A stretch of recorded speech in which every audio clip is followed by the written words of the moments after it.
In our preview, Ananya Upendran predicted England will win the series 3-0 against Pakistan.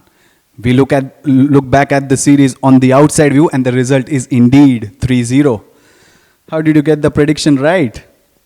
I think looking at the way the ODI series went, considering England's strength with the bat and the way they piled on the runs against a Pakistan attack that didn't look like they were able to take wickets at regular intervals, it wasn't a hard prediction to make. I was a little scared that I may have jinxed England, but I'm really happy with the result. We had a quick chat with Mark Coles, the former head coach of Pakistan cricket, and here's what he had to say about the series in general. Well, firstly, I'd say that it's very disappointing from Pakistan. They just didn't compete really. I mean, today's game, I think, was the lowest margin by 26 runs. But in T20 cricket, that's a lot. I mean, you're out of the game.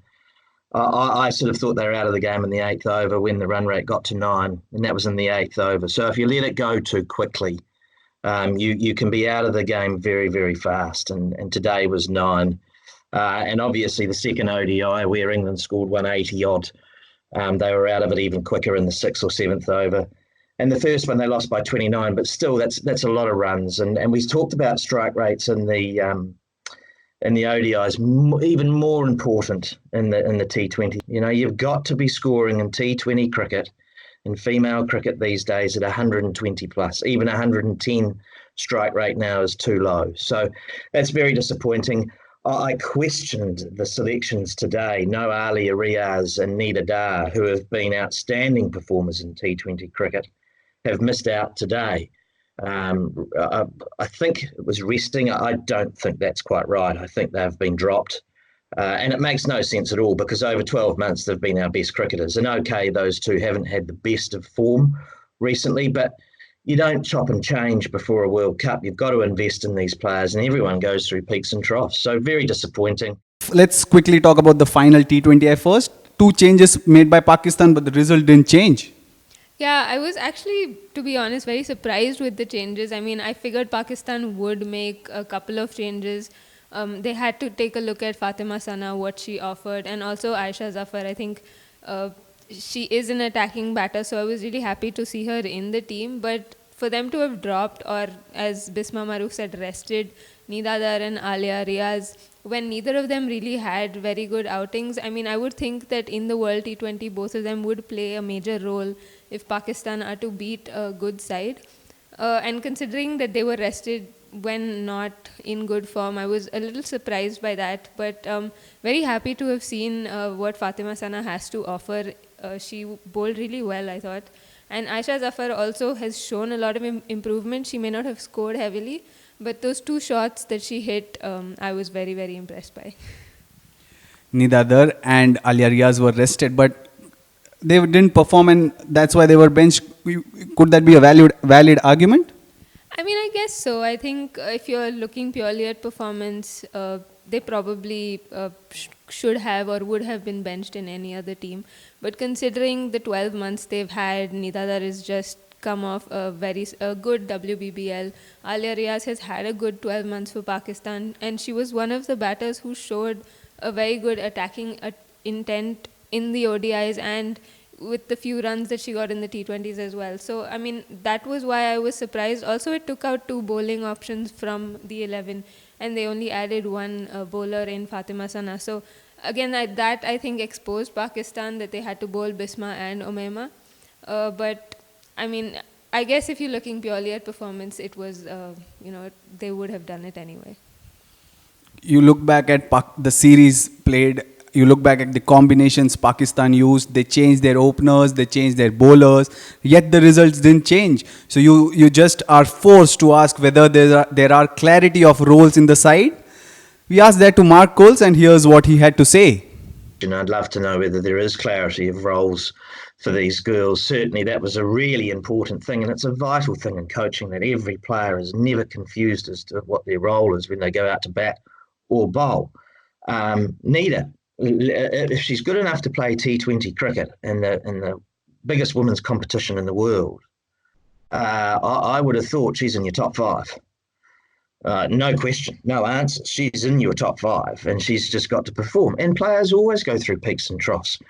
the best players in the world go through peaks and troughs. Meg Lanning, Mitali Raj, the whole lot of them. You've just got to stick by them and say, okay, well, she's going through a tough period. How can we get her better?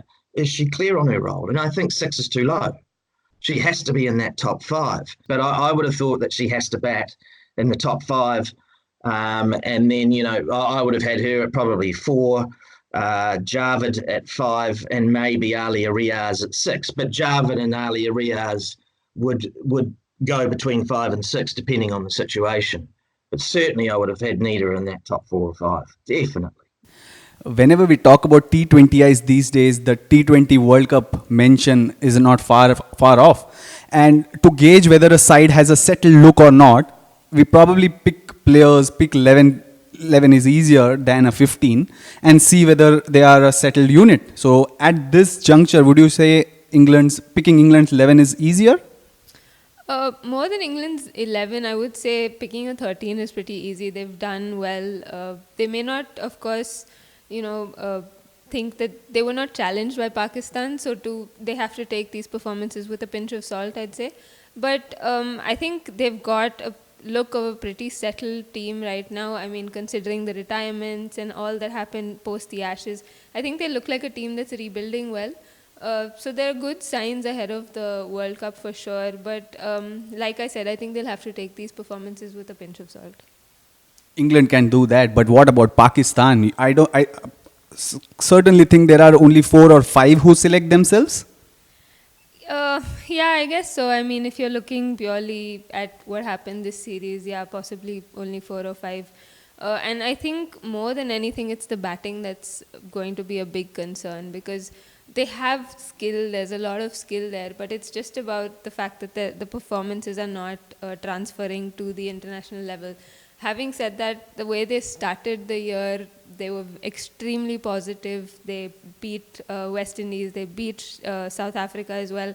So to see them kind of slide towards the end of the year is a big concern. So for me, people like Alia Riaz, Nida Dar, they're going to play a very big role in the T20 World Cup for Pakistan if Pakistan is to win at least a couple of games. Right now, the way things have turned out, it looks hard that they're even going to challenge for a top 6 spot, I'd say.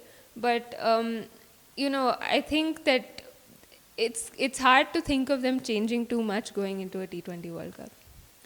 The T20 World Cup in Australia, of course, is at the end of Feb, and during which the pitches will sort of be tired because it will be the end of the season. So keeping that in mind, Sarah Glenn, Maddie Villiers and Sophie Eccleston got a chance to audition for the spinner's slot. Do you think that is where Kirsty Gordon missed out? I think she'll feel a little unlucky for sure that, she didn't get a go at all on this tour. But having said that, she has played T20 internationals. She played a big role for England in the last World Cup as well. She also got she had a decent Super League as well. So, I mean, she will definitely feel like she missed out on international experience for sure. But I don't think England will, look to change that quartet. Sarah Glenn and Maddie Villiers, like you said, they've done well. So I don't think England are likely to change that quartet at all. That's the series 3-0 for England, and that brings us to the end of the video as well. I hope you liked our coverage of England and Pakistan's tour to Malaysia. It's the end of the year as well, so I wish you a Merry Christmas and a Happy New Year. Hope to catch you in 2020 with more such videos. See you then.